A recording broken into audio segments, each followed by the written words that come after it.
Boa noite a todos. Que a paz do Divino Amigo esteja em nossos corações por mais essa noite. Hoje eu fiquei incumbido de trabalhar com o capítulo 3. Há muitas moradas na casa de meu pai. Vou ler um trechinho pequeno. Diferentes estados da alma na erraticidade. Não turbe vosso coração. Crede em Deus, crede também em mim. Há muitas moradas na casa de meu pai.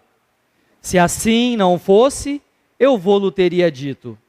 Pois vou preparar-vos o lugar, e depois eu me for e vos aparelhar o lugar, virei outra vez, e tomar-se vós por mim para onde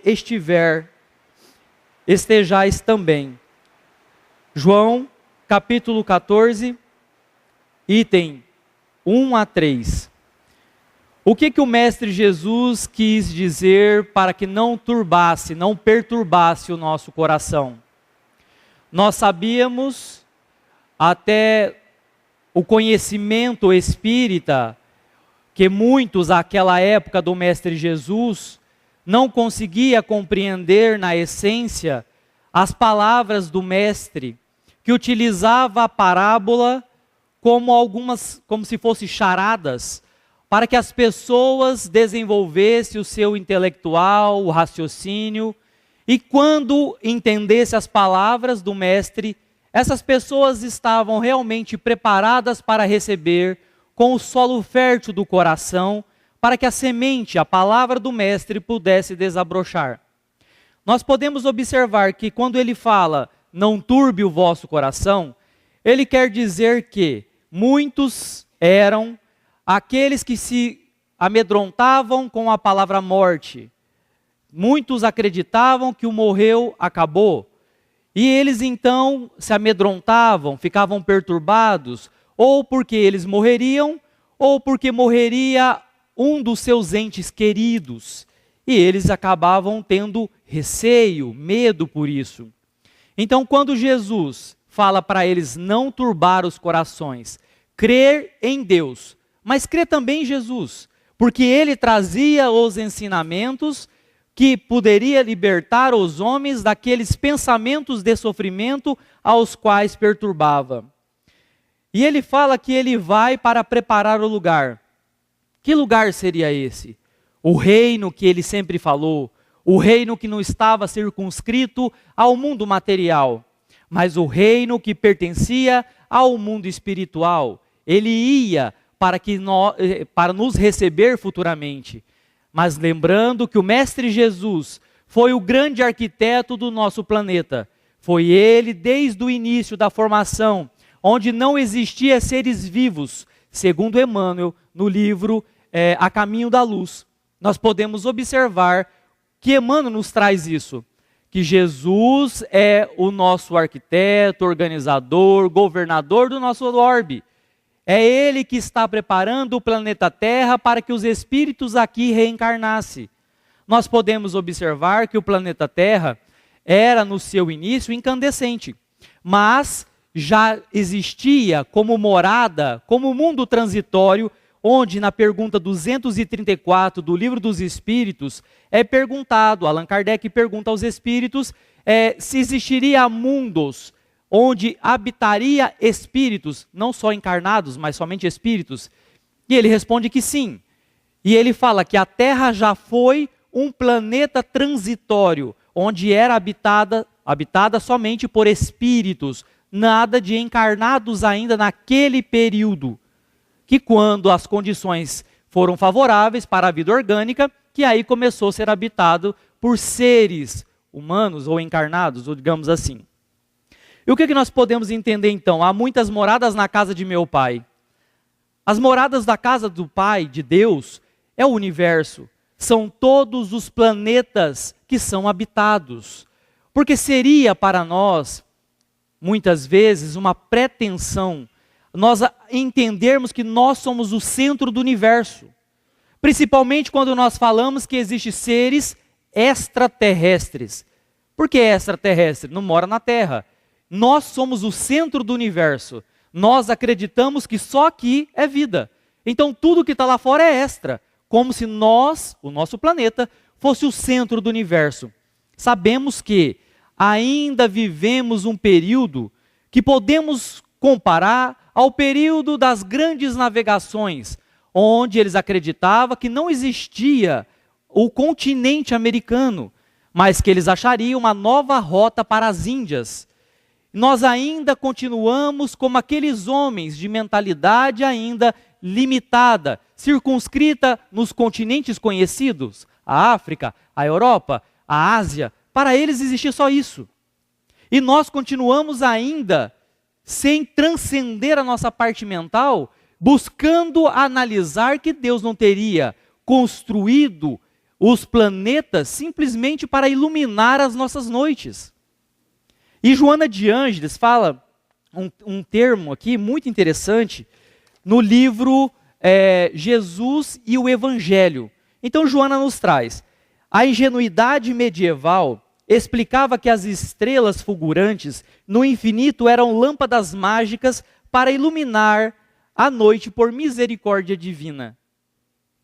Então muitas pessoas, isso na época medieval, Joana fala isso, que eles acreditavam que eram lâmpadas que Deus tinha colocado para iluminar as noites. E muitas pessoas ainda acreditam que as muitas moradas da casa do meu pai pode ser interpretada de outras formas que não seja os planetas habitados. Então por que nós estamos aqui buscando essa evolução constante?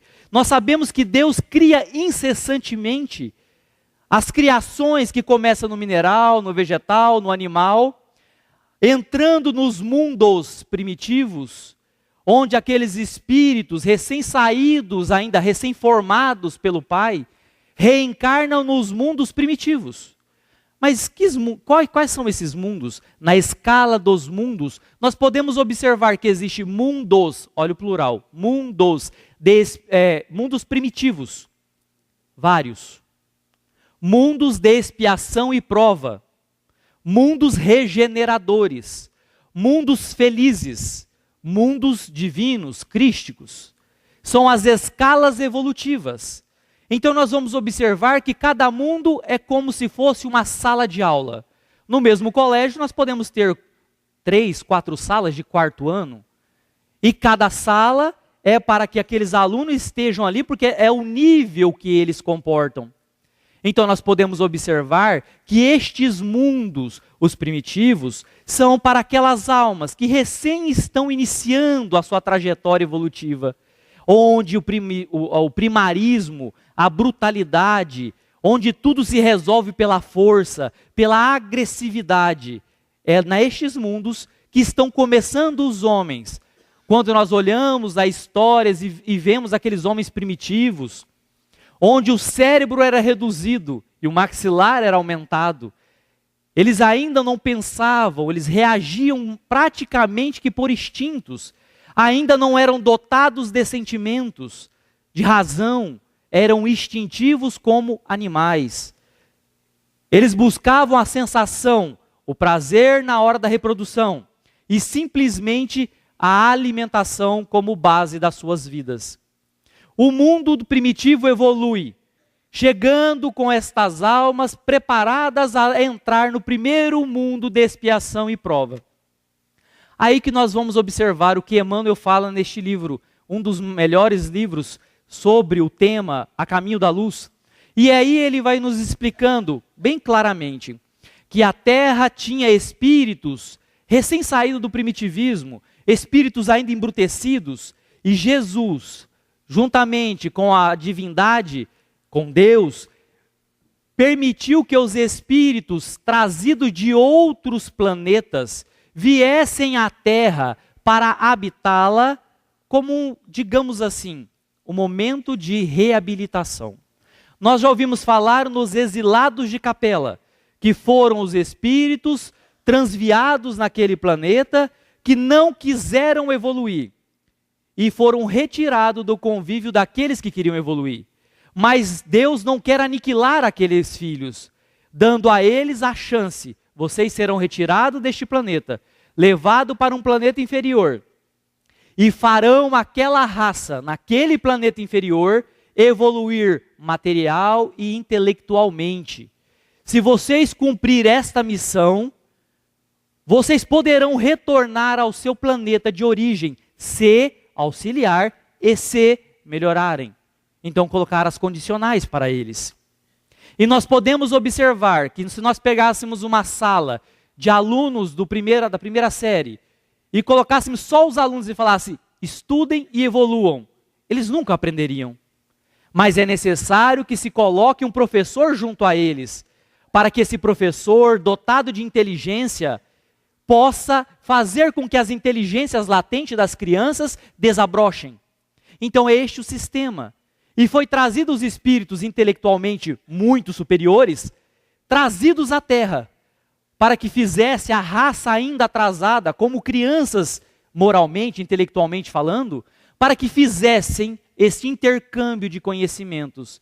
E aí chegou as 4 grandes raças na face da Terra.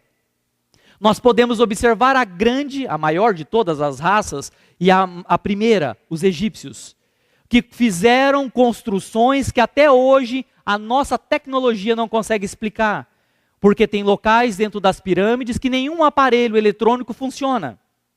Foi encontrado em sarcófagos grãos de arroz magnetizados com mais de 2.000 anos e plantaram e nasceram. Então aquela raça de seres que conseguiram perfeitamente trazer de outro continente as rochas para a construção de suas pirâmides, que até hoje é uma incógnita a nós. Era um povo já bem evoluído, mas foi condenado a vir a este planeta para auxiliar, porque não queria evoluir no planeta que estava, e o planeta passava por uma evolução. E era necessário então que eles viessem para cá, para que repensassem, para que voltassem de novo aos seus planetas de origem. Depois a segunda raça, os indianos, os judeus. Mas dentre os indianos, posteriormente sai a raça ariana. Nós podemos observar que dentro dos indianos existe a casta, quer dizer, os brahmanes, os superiores, e os dalits, os renegados. Por que eles tinham isso? Porque eles sabiam que eram seres superiores. Não sabia que tinha vindo de outro planeta, mas eles sabiam que eram superiores em inteligência. E os dalits eram os homens da terra, os filhos da terra, que estavam evoluindo. Então, na cabeça deles, eles começaram a ter a diferenciação entre eles. Nós somos brahmanes, almas jamais elevadas. E vocês, os dalits, os párias da terra. E eles, inconscientemente, começaram a criar as castas, que duram até hoje. Muitos dos espíritos que aqui vieram de Capela já retornaram ao seu planeta, que cumpriram a sua missão. Mas ainda tem uma boa parcela que estão aqui sobre a Terra ainda, tentando buscar a evolução e voltar a seu planeta de origem. A Terra hoje se encontra em um período, eu falei dos mundos primitivos. A Terra, na sua origem, depois ela começou na sua evolução, desde o período de Moisés, do Cristo, já era um mundo de expiação e prova. Que todos aqueles que estavam aqui na Terra ou estavam em provas ou expiações. E nós começamos a observar, então, o que seriam as provas. As provas são as dificuldades do dia a dia que faz com que os espíritos rebeldes busquem a sua melhora, segundo Emmanuel no livro O Consolador. E as expiações? As expiações são imposições aos seres vivos para que eles cumpram a sua tarefa. Então a prova é algo mais simples. A expiação é uma imposição. A expiação, ela pode ser limitada ou ela pode ser duradoura. Pode ser uma expiação, assim um exemplo, uma pessoa que nasce com uma limitação física, seja ela temporal ou duradoura, é que ela tem essa limitação. De certo modo, é uma expiação. Nós sabemos de casos de pessoas que ficam em coma, passam 1 ano, 2 anos, naquele período de expiação. E de repente ela acorda do coma e volta à vida normal. Porque acabou, era uma expiação com tempo determinado. Mas há pessoas que terão a expiação por toda a vida. conviverão com aquela dificuldade, seja limitação intelectual ou física, ou muitas vezes na miséria, muitas vezes no abandono, muitas vezes nas ruas, que mesmo que a família queira tirar, mas ele não se permite sair dali. Nós vamos observar um caso de Francisco Cândido Xavier, que o Chico nos conta, de um amigo do Chico que tinha um mendigo que dormia todas as noites na porta da casa dele. Tinha como se fosse um toldo à porta e aquele mendigo sempre dormia ali. Ele conversava, era espírita, dava comida, tentava arranjar um lar para ele, um abrigo, ele ia, no outro dia ele estava lá dormindo no mesmo lugar.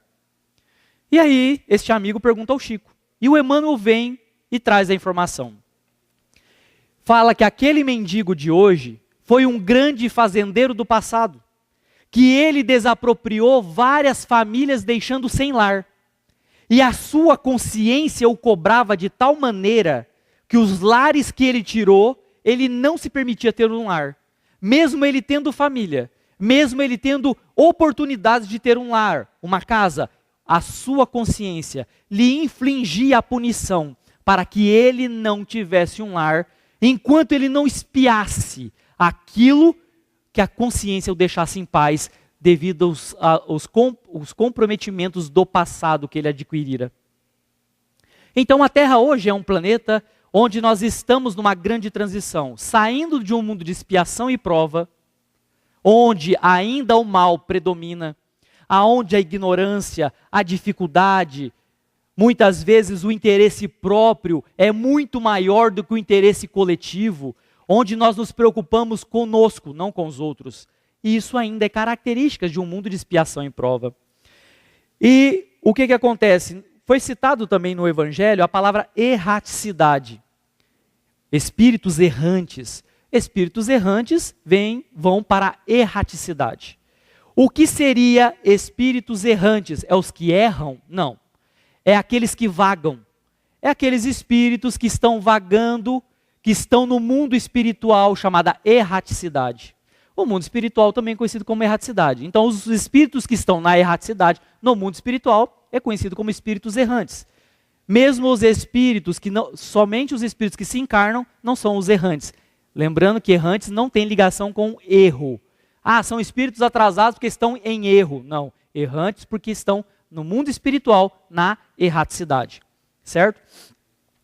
Então, nós vamos observar, na pergunta 224, o que é a alma no intervalo das suas reencarnações. Kardec, no Livro dos Espíritos, faz essa pergunta, 224.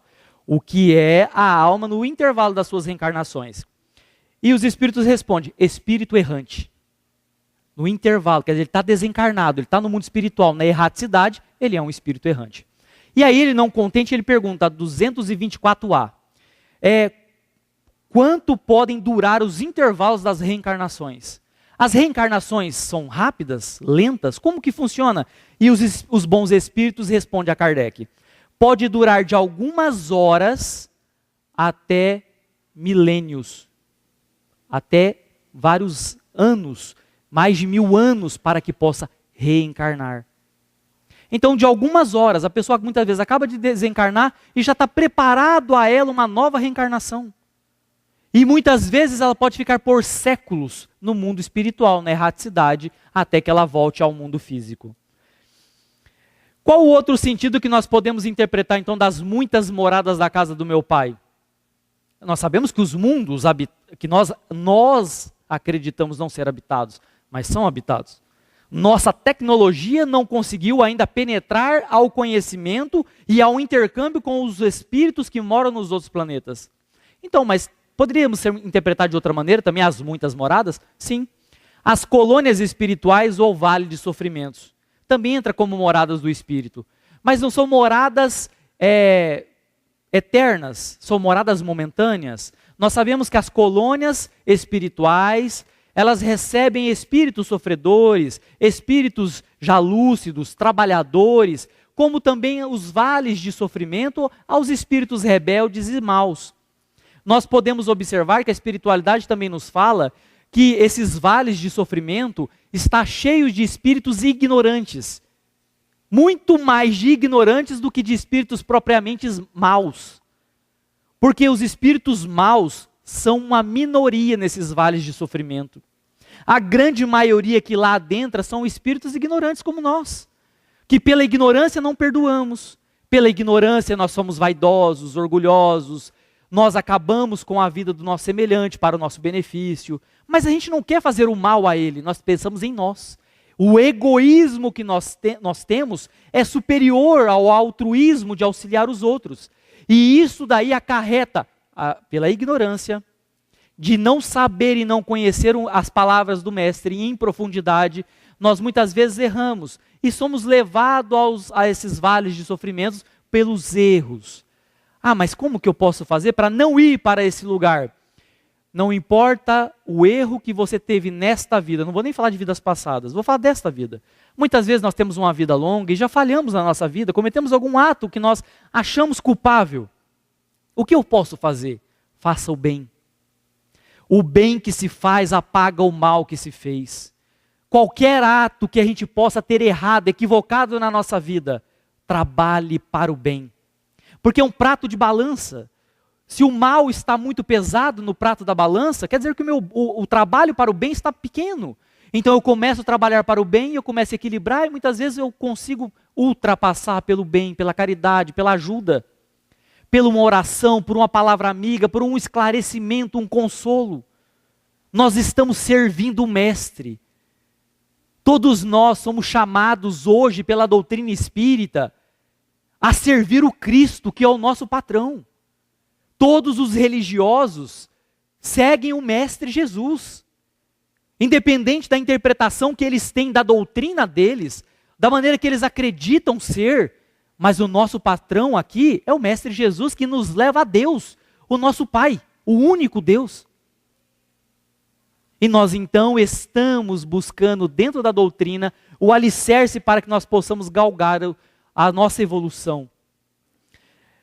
Dentre das diversas moradas que eu citei, nós então estamos entrando no mundo regenerador. Por que estamos entrando? Segundo o Dr. Bezerra de Menezes, pela psicofonia, através da fala, ele incorporou no Divaldo Pereira Franco, médium, e falou pelo Divaldo, Dr. Bezerra, espírito, falando a todos que dia 18 de abril de 2010 era a data da entrada do mundo, deixando para trás o mundo de expiação e prova, e entrando o mundo regenerador. Então, nós já vivemos hoje os primeiros segundos da grande madrugada do mundo regenerador.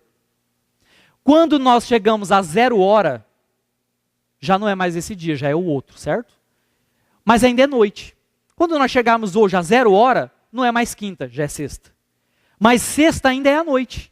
Nós estamos vivendo o período da grande madrugada, aonde tem ainda esse turbilhão de confusão, onde a nossa política regurgita de certa maneira, mas é um período necessário.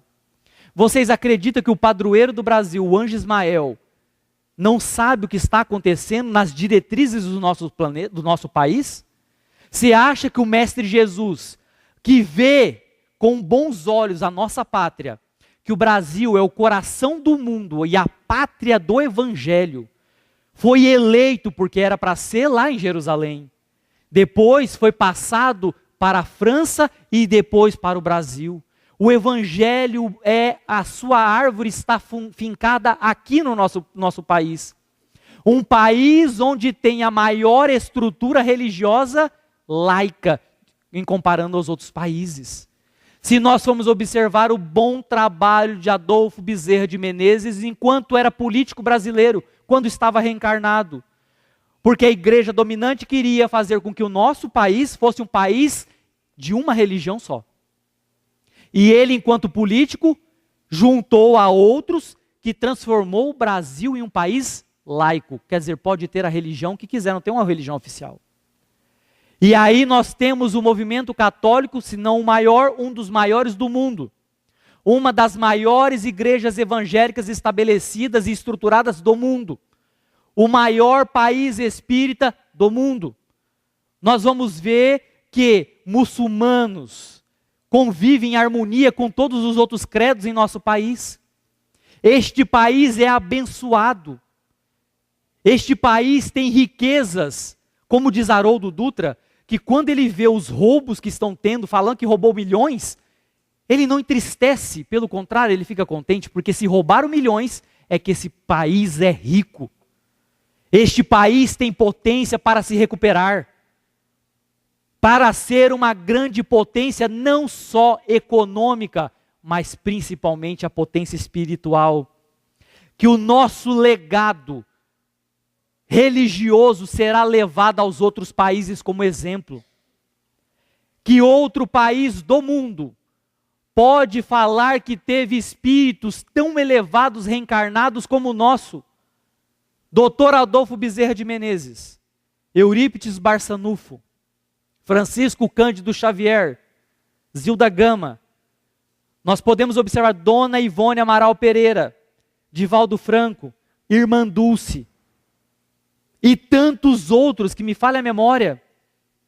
Grandes almas cristãs, trabalhando para o progresso das almas moralmente. Se nós compararmos o nosso país com a Alemanha, com os Estados Unidos, com o Japão, realmente, economicamente, politicamente, nós não somos os melhores. Mas quando nós falarmos em um país religioso, em um país que crê em Deus, o nosso país destaca dentre todos os outros. Como pode explicar um país tão adiantado, igual o Japão, onde tem uma floresta chamada Okigahara, a floresta dos suicidas, onde tem, toda a família japonesa tem um parente que suicidou, que tem uma evolução tecnológica e econômica gigantesca, mas não teve ainda as explicações, as raízes, para que pudesse libertar deste grande mal. Este mês, o Setembro Amarelo, comemora-se, ou melhor, fala-se sobre a questão do suicídio. Muito importante ser tocado e buscado o estudo e a ótica espírita, para que nós possamos nos orientar e orientar as pessoas, para que nós entendamos que simplesmente atrasaríamos o nosso processo evolutivo, porque mata-se o corpo, mas não o espírito, que permanece vivo. Então, quando nós olhamos, nós estamos então nos primeiros segundos do mundo regenerador. Ainda terá a maldade, sofrimento neste planeta, que são etapas. Digamos assim, que não é uma etapa que nós já estamos... mas eu achei que quando o mundo regenerador chegasse, nós já estávamos na luz, em harmonia, em felicidade. Não. Isso é gradativo. É lento. E nós temos que lembrar que o planeta regenerador vai chegar e vai contaminar a todos? Não. Nós é que temos que nos preparar para entrar no mundo regenerador. Eu estou regenerado? Eu estou me modificando moralmente? Por que eu quero um mundo regenerador, um mundo feliz, sendo que eu não estou buscando a minha felicidade? É importante então que eu busque a minha regeneração, me adequando às características morais necessárias para um espírito habitar o mundo regenerador. Porque o mundo está chegando. Segundo Emmanuel, falado a Chico, a Terra seria um mundo regenerador pleno em 2057. Porém, a gente não afirma datas.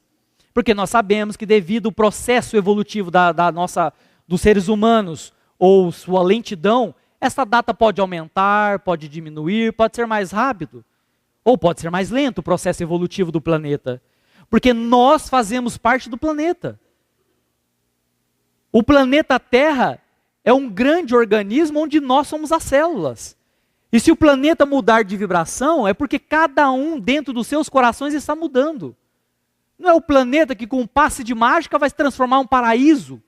Nós estamos mudando, nos aperfeiçoando, e aí nós estamos elevando. Vamos observar que nós passamos por algumas evoluções. Antigamente a pessoa resolvia tudo, estava brigando, alguma coisa, matava um ou outro. Aí nós evoluímos um pouco. Aí nós começamos, tinha raiva de alguém, não matava, mas tinha lesão corporal. Aí nós evoluímos mais um pouco e passamos para as agressões verbais. A gente não mata, não bate, mas xinga, briga, ofende. Aí nós já evoluímos mais um pouco. Nós não matamos, não agredimos fisicamente, nem verbalmente, mas mentalmente ainda a gente fica na briga interna. Eu podia ter falado, eu podia ter ofendido, eu podia ter retrucado. Então são processos de evolução lento, para que aí nós chegamos a um ponto que nem mentalmente nós vamos entrar em contenda com os nossos irmãos. O verdadeiro perdão é aquele que não precisa ser dado, porque nem ofendido você ficou. Porque toda vez que eu tenho que perdoar o meu irmão é porque eu fiquei ofendido. Por quê? Porque se eu não tivesse me ofendido, eu não teria o porquê perdoá-lo. Por mais que ele fez algo repreensível contra mim, mas se eu não sinto ofendido, não tem importância.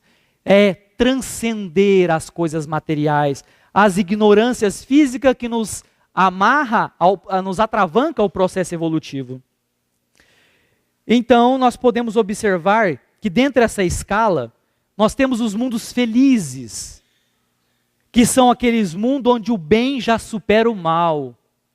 O mundo regenerador, onde nós descansamos e buscamos aurir forças para lapidar as arestas que restam, preparando para a evolução, para mundos felizes, mundos, que são várias etapas, para que nós possamos aurir ainda os outros mundos, os mundos crísticos ou divinos, que quando chegarmos lá, nós temos uma evolução semelhante, bem semelhante ao do Mestre Jesus, ou bem mais inferior, porque Jesus continua evoluindo. Para a nossa limitação intelectual, nós chegamos até ali mas ainda existe evolução para cima. Existe muito mais ainda a conhecer, mas para a nossa limitação, vamos conhecer até aqui. Porque o próprio livro dos Espíritos, os Espíritos respondem a Kardec, que até onde nós podemos entender, este conhecimento já basta. Então é importante que nós buscamos este conhecimento, que essas moradas, que este momento que nós estamos passando, está sob a direção do Mestre Jesus. Tudo está acontecendo porque tem uma razão. Muitas vezes nos foge a compreensão, mas tem uma razão. E isso nós entenderemos ainda futuramente, que o nosso país passa por um processo que é necessário pelo karma que a nossa nação tem. A ação de ação e reação. É a lei de causa e efeito. O Brasil tem 2 karmas enquanto país, a escravidão e a Guerra do Paraguai. Isso está no karma, digamos assim, na parte negativa do nosso país. Que o nosso país terá que passar por alguns entraves, onde a população passará por dificuldades para expurgar. Vocês têm noção que nós dizimamos várias nações africanas trazendo para cá? Mas não era nós. Muitas vezes não era nem nós, mas o nosso país era o responsável. Ou talvez era até nós.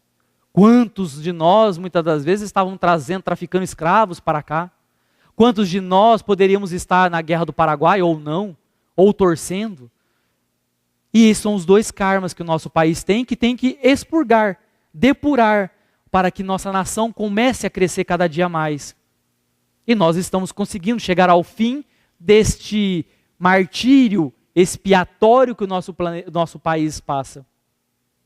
Então, nós podemos buscar naquele homem que nasceu lá na Galileia, como muitos acham, mas na verdade Jesus nasceu em Belém, na Judéia. Ele ganhou a fama de ter nascido em Nazaré, Jesus de Nazaré, mas na verdade, por ordem de Tibério César, o imperador de Roma na época, ele queria fazer o censo. Ele queria saber quantas pessoas viviam na Judéia, na Palestina e na forma geral. E ele falou que todas as pessoas nascidas em suas cidades natais tinham que retornar para se inscrever, fazer o censo. E Maria estava grávida de Jesus. Maria e José voltaram, saíram da Galileia, de Nazaré, e foram em viagem até Belém, aonde eles iam se registrar ao censo. Como ela estava grávida, Jesus nasce em Belém. E aí vem a tradição, porque o Messias seria judeu. Mas como? Eles não acreditavam, porque achavam que Jesus era galileu de nascimento. Mas ele nasceu no estado da Judéia, na cidade de Belém. Ele ficou famoso por ser Jesus de Nazaré, cidade de Nazaré, no estado da Galileia.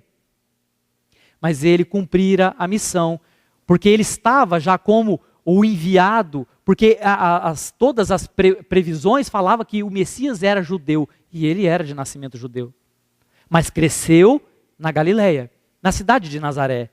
E todos falavam que pode vir de bom da Galileia, porque era um local pastoril, muito humilde. Eles eram agricultores, eram homens da terra, nada a ver com o estado da Judéia, que ali corria o comércio, o dinheiro, a pompa. Então, o que poderia vir de bom da Galileia? Veio o Mestre Jesus. Este homem incomparável, que conseguiu modificar a história da humanidade. O homem que trouxe a unificação de todos os códigos morais que se tinha notícia naquela época, porque outros enviados viria primeiro do que ele, trazendo os alicerces, preparando a terra para que ele fizesse a ensementação. Para que um dia, ao tempo certo, a semente dele germinasse em nossos corações. E ele então, lá naquele período, trazendo o amor, vivenciando a cada dia, através da libertação das moléstias do corpo, das moléstias do espírito, da parte moral de cada um. Jesus vem com o seu trabalho, buscando as almas necessitadas. Como ele disse, eu não vim para os sãos, mas para os doentes. Jesus estava no meio dos criminosos, rodeado dos criminosos, das prostitutas, das mulheres equivocadas. Eram leprosos, porque era escória. Toda a parte religiosa repudiava essas pessoas. Mas Jesus estava ali para aqueles que necessitavam. Porque se era criminoso, necessitava da palavra para encontrar o caminho correto. Se era equivocada, as mulheres, se os publicanos estavam ali aproveitando dos seus irmãos, era a ele que Jesus falava. Era aos necessitados. Ele veio para os enfermos morais, não só para os enfermos do corpo, mas veio principalmente limpar a lepra da alma, tirando as amarras dos corações humanos daquela época e até hoje. Ele é a libertação dos nossos corações. Jesus vem até nós, desde há 2000 anos atrás, buscando a cada um de nós, através da sua palavra, para que ela germine em nossos corações, para que possamos buscar o caminho de redenção com os nossos pés. Ninguém salva ninguém. Nós nos salvamos por nossa conduta, nossa reforma. Esta é a proposta que nós temos. Se nós passamos por dificuldade na nossa vida, seja ela emocional, espiritual, financeira, são propostas pedagógicas que Deus nos envia. Porque algo tem que ser mudado na nossa vida. Enquanto não mudarmos, nós não superaremos as dificuldades. Mas quando nós buscamos o amparo dentro de uma doutrina consoladora, que nos indica o caminho a seguir, ela vai nos munir com as mensagens libertadoras, que nós então venceremos as nossas dificuldades, transcendendo aquelas amarras que nos prendem. E aí nós não teremos mais aquele tipo de problema.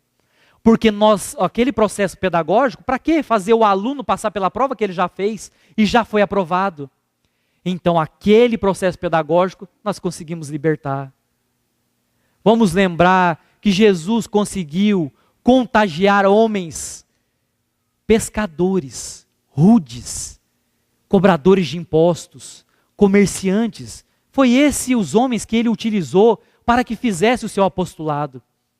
Vamos observar que quando Jesus chegou ao lago de Genezaré e chamou os irmãos Pedro e André, os primeiros, e depois os irmãos apelidados por irmãos Bonerges, que foi João e Tiago.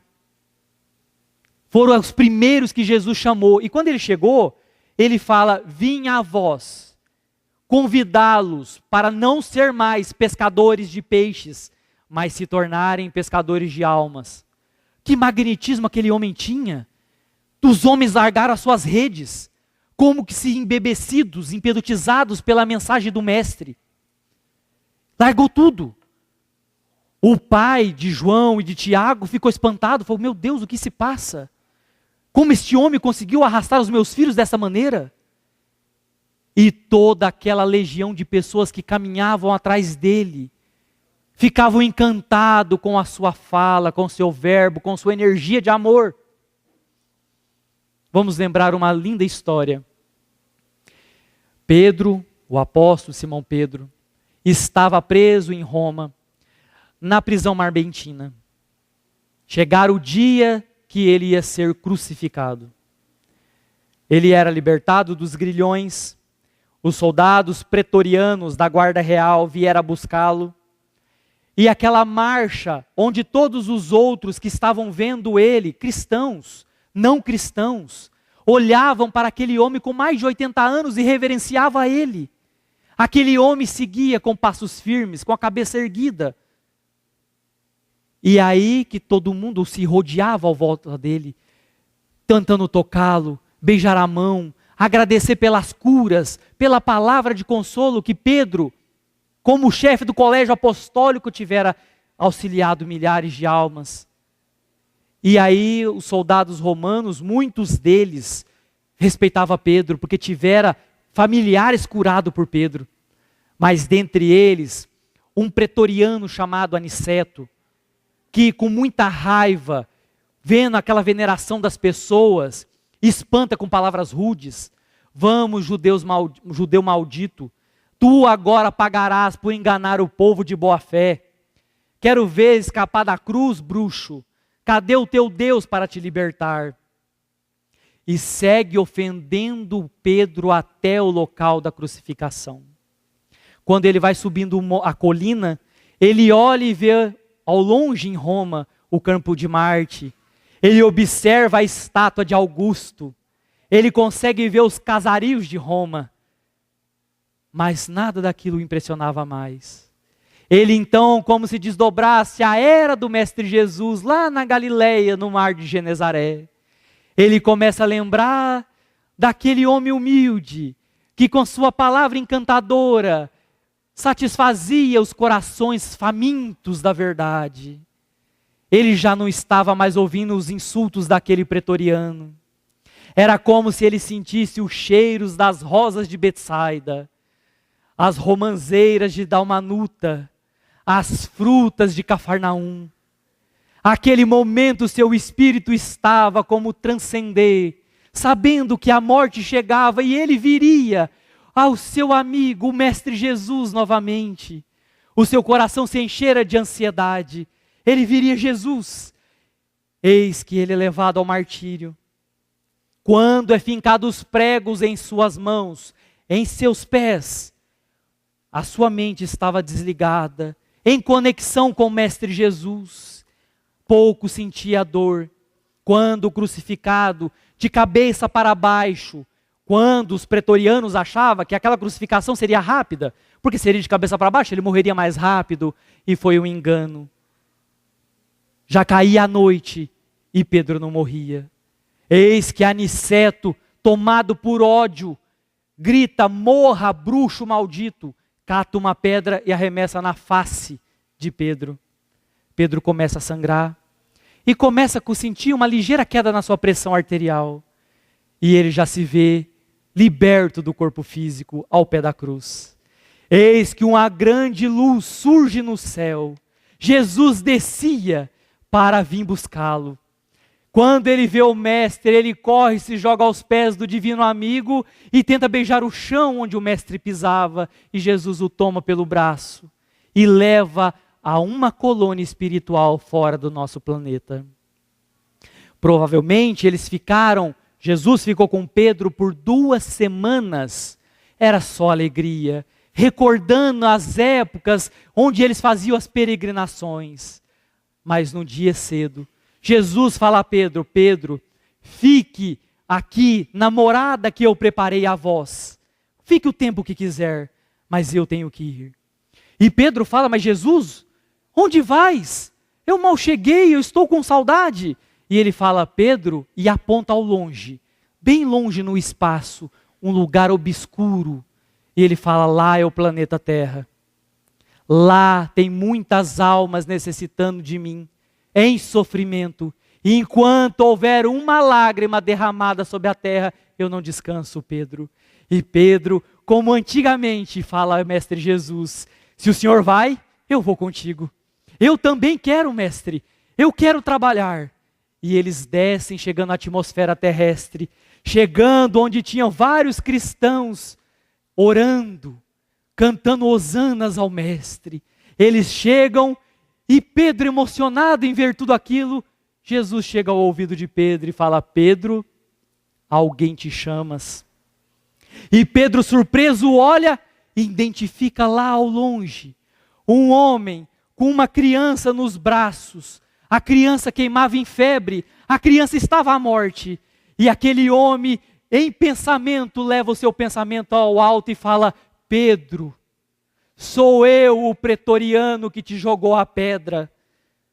Tu que curaste tantos aqui, cura meu filho, Pedro, eu te imploro.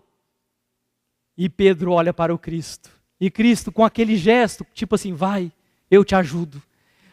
E o Pedro chega e começa a dar um passe sobre aquela criança moribunda. E a criança começa com um passe de mágica.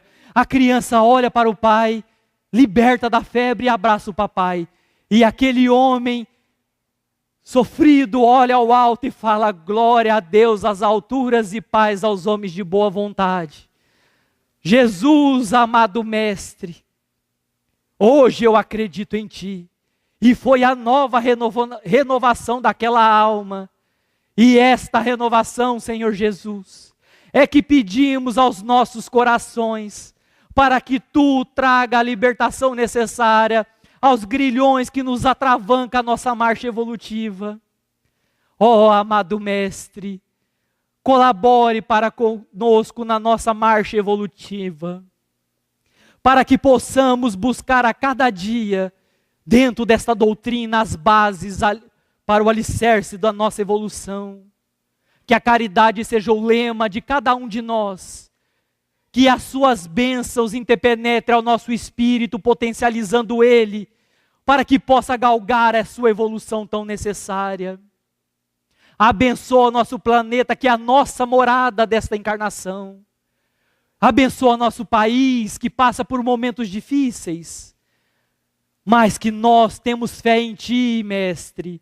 Somos legionários da Tua grande falange, que estamos encarnados buscando o trabalho, buscando auxiliar as fileiras do progresso do nosso planeta. Nos abençoa e nos ilumina, Senhor Jesus, para que possamos ser servos da vossa vontade, para que possamos trabalhar em sua casa, em seu nome, auxiliando a todos os irmãos que aqui adentrarem em necessidade. Sê conosco, divino amigo, hoje, agora e sempre, que assim seja.